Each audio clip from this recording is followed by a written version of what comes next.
A política de direita dos últimos 36 anos, e designadamente aquela que está a ser aplicada pelo atual governo do PSD e do CDS, não é solução para o país.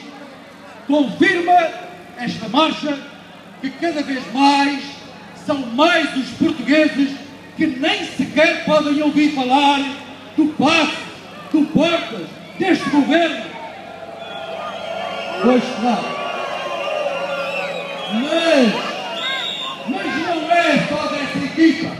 Também não podem ouvir falar do maestro, do presidente, do Cavaco Silva,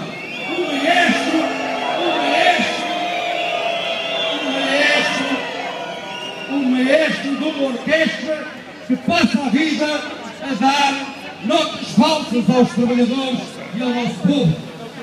Esta marcha está aprovado uma decisão acertada. O desemprego, como todos bem sabemos, é a face mais visível desta política de direita